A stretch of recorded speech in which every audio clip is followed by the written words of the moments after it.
ഒരിക്കൽ കാഴ്ച പരിമിതിയുള്ള ചില പ്രിയപ്പെട്ടവര് ആന എന്താണെന്ന് അറിയാൻ വേണ്ടി ശ്രമിച്ചു. അങ്ങനെ ഇവര് ഒരു ആനയുടെ അടുക്കലെത്തി. അപ്പൊ ഒരാള് ആനയുടെ അടുക്കൽ ചെന്ന് ഇങ്ങനെ മന്ദമായിട്ട് ആന എന്താണെന്ന് മനസ്സിലാക്കാൻ ശ്രമത്തിന്റെ ഇടയ്ക്ക് അദ്ദേഹത്തിന് ആനയുടെ വാലിലാണ് പിടികിട്ടിയത്. അപ്പൊ അദ്ദേഹം പറഞ്ഞു, ആന ചൂല് പോലെയാണ് ഇരിക്കുന്നത്. അപ്പൊ അടുത്ത സഹപാഠി അദ്ദേഹം കാലിലാണ് പിടിച്ചത്, കാലാണ് അദ്ദേഹത്തിന്റെ കൈപ്പിടിയിൽ ഒതുങ്ങി. അദ്ദേഹം പറഞ്ഞു, അല്ല, ആന എന്ന് പറയുന്ന ഒരു തൂണ് പോലെ ഇരിക്കുന്നു, തൂണ് പോലെ. പക്ഷെ വേറൊരുത്തൻ അദ്ദേഹത്തിന്റെ കൈ സ്പർശിച്ചത് ആനയുടെ ചെവിയിലാണ്. അദ്ദേഹം പറഞ്ഞു, നിങ്ങൾ രണ്ടുപേരും പറയുന്നതല്ല, ആന എന്ന് പറയുന്നത് ഒരു മുറം പോലെ ഇരിക്കുന്ന മുറം പോലെ. അപ്പൊ ഇങ്ങനെ വ്യത്യസ്തമായ കാഴ്ചപ്പാടുകൾ അവരുടെ പരിമിതിയുള്ള കണ്ണുകൊണ്ട് കാണാൻ കഴിഞ്ഞില്ലെങ്കിലും അവർ സ്പർശിച്ച സ്പർശനത്താൽ അവർ മനസ്സിലാക്കിയത് അതാണ് ഒരു റിയാലിറ്റി, അല്ലെങ്കിൽ ആന എന്ന ആ ജീവി അതാണ് എന്ന് പറഞ്ഞ് അതിനെ സ്ഥാപിക്കാനുള്ള ശ്രമമാണ് അവിടെ നടന്നത്. പ്രിയമുള്ളവരെ, ഇത് തന്നെയല്ലേ നമ്മുടെ ജീവിതത്തിൽ സംഭവിച്ചുകൊണ്ടിരിക്കുന്നത്. പലപ്പോഴും പലതിനെയും നമുക്ക് വ്യക്തമാക്കി മനസ്സിലാക്കാൻ കഴിഞ്ഞിട്ടില്ല. മനുഷ്യർ പരിമിതിയുള്ളവരാണ്. നമുക്ക് പലതിലും കുറവുകളുണ്ട്. നമ്മൾ ആരും പൂർണ്ണരല്ല. എന്തിനേയും പൂർണ്ണമായി മനസ്സിലാക്കാനുള്ള പ്രാപ്തി നമുക്കില്ല. അതുണ്ടായിരുന്നെങ്കിൽ നമ്മൾ ദൈവത്തെക്കാൾ വലിയവനായിട്ടിരുന്നേനെ. എന്തോ അതില്ലാത്തത് കൊണ്ടാണ് പലപ്പോഴും കുറച്ചെങ്കിലും നമ്മൾ ഭംഗിയായി പോകാൻ ശ്രമിക്കുന്നത്. ഞാൻ പറഞ്ഞു വരുന്നത്, നമ്മൾ ഓരോരുത്തരെ കുറിച്ച് അല്ലെങ്കിൽ ഓരോ വിഷയങ്ങളെ കുറിച്ച് നമുക്കുള്ള അറിവുകളും പരിമിതികളും ഉണ്ട്.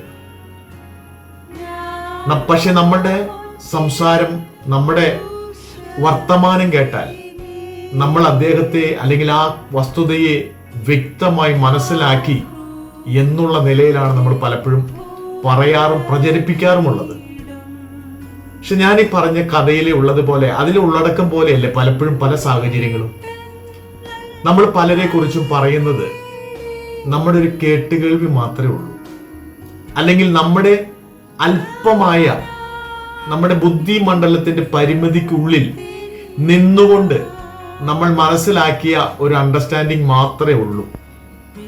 എനിക്ക് നിങ്ങളോട് ചോദിക്കാനുള്ളത്, നമ്മൾ ഒരാളെ കുറിച്ച് മനസ്സിലാക്കിയ പരിമിതമായ അറിവ് വെച്ചിട്ടാണോ അദ്ദേഹത്തെ ഒരു ഫൈനൽ റിസൾട്ടിലേക്ക് കൊണ്ടുവരേണ്ടത്?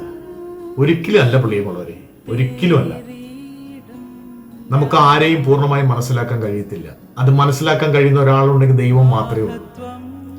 നമ്മളൊക്കെ നമ്മുടെ പരിമിതമായ ബലഹീനമായ നോട്ടം കൊണ്ടും കാഴ്ചപ്പാട് കൊണ്ടുമാണ് പലരെയും വിധിക്കാറുള്ളത്. ആ ഒരു വിധി പൂർണ്ണമാകണമെന്നില്ല. ഞാൻ എന്താണെന്ന് എനിക്കേ അറിയുള്ളൂ. ഞാൻ എന്താണെന്ന് വ്യക്തമായിട്ട് അറിയുന്നത് ദൈവത്തിന് മാത്രമേ ഉള്ളൂ. പക്ഷെ എൻ്റെ സഹപാഠികൾക്കോ എൻ്റെ മാതാപിതാക്കൾക്കോ എൻ്റെ കുടുംബാംഗങ്ങൾക്കോ ഒന്നും ഞാൻ ആരാണെന്ന് പൂർണ്ണമായിട്ട് പറയാൻ കഴിയത്തില്ല. പിന്നെ എന്തിനാ നമ്മൾ മറ്റുള്ളവരെ വിധിക്കാൻ നിൽക്കുന്നത്? പിന്നെ എന്തിനാ നമ്മൾ മറ്റുള്ളവരെ കുറ്റം പറയാൻ നിൽക്കുന്നത്? പിന്നെ എന്തിനാ നമ്മൾ മറ്റുള്ളവരെ പഴിക്കാൻ നിൽക്കുന്നത്? നമ്മളും അങ്ങനെ തന്നെയല്ലേ? ഒരു ചേഞ്ച് നമുക്ക് ആവശ്യമാണ്. ഒരു ചേഞ്ച്. നമ്മൾ ഇത്രയും ചിന്തിച്ചാൽ മതി. ഞാൻ പരിമിതിയുടെ ലോകത്തിലാണ് ജീവിക്കുന്നത്. ഞാൻ കുറവുകളുള്ള ലോകത്തിലാണ് ജീവിക്കുന്നത്. എൻ്റെ ജീവിതവും അപ്രകാരം തന്നെയാണ്. കുറവുള്ള ഞാൻ മറ്റുള്ളവരെ വിധിക്കാൻ എനിക്ക് എന്താ യോഗ്യത? ഇത്രയും ചിന്തിച്ചാൽ നമ്മുടെ ജീവിതം തന്നെ മാറാനിടയായിത്തീരും. പൂർണ്ണമായി വിധിക്കാനും വിധി നിർവഹിക്കാനും കഴിവുള്ള ഒരു ദൈവം നമുക്ക് മുമ്പിൽ ഒരു യാഥാർത്ഥ്യമായി നിൽക്കുമ്പോൾ പരിമിതികളുള്ള നമ്മുടെ വാക്കുകൾ എങ്ങനെ ആയിരിക്കണം എന്നുള്ളത് ഞാനും നിങ്ങളും സ്വയം ചിന്തിക്കേണ്ട ഒരു വസ്തുതയാണ്. ഈ ഒരു സന്ദേശത്തിലൂടെ പൂർണ്ണമായി നിങ്ങൾക്ക് മാറാൻ കഴിയില്ല, നമുക്ക് മാറാൻ കഴിയില്ല. പക്ഷെങ്കിൽ മാറാൻ ശ്രമിച്ചുകൂടെ? ആ ഒരു ശ്രമത്തിന് ഒരു ഒരു ഒരു അടിത്തറയായിട്ട്, ഒരു ചെറിയ സ്റ്റോണായിട്ട് ഈ ഒരു സന്ദേശം ഉപകാരപ്പെടുമെങ്കിൽ അതിൽ ഞാൻ സന്തോഷവാനാണ്. നമുക്ക് ശ്രമിക്കാം. മറ്റുള്ളവരുടെ ന്യൂനതകളെ, മറ്റുള്ളവരെ നമ്മുടെ ന്യൂനതകൾ വെച്ച് അളക്കാതെ മറ്റുള്ളവരെന്താണ് എന്നുള്ളത് പൂർണ്ണമായി മനസ്സിലാക്കാൻ ശ്രമിക്കുന്ന ഒരു ശ്രമം നമ്മുടെ ജീവിതത്തിൽ ഉണ്ടാകട്ടെ. ആ ശ്രമത്തിലൂടെ കണ്ടെത്തുന്ന കാഴ്ചപ്പാടുകൾ അവരുടെ ജീവിതത്തിലെ നല്ലതിന് വേണ്ടിയിട്ട്, ഒരു പോസിറ്റീവ് എനർജിക്ക് വേണ്ടിയിട്ടുള്ളതായി മാറാൻ കഴിയട്ടെ എന്ന ആത്മാർത്ഥമായ ഒരു ഉപദേശത്തോടെ, ഒരു ആഹ്വാനത്തോടെ ഞാൻ നിർത്തുന്നു. ദൈവം നമ്മളെല്ലാവരും സഹായിക്കുന്നതാണ്.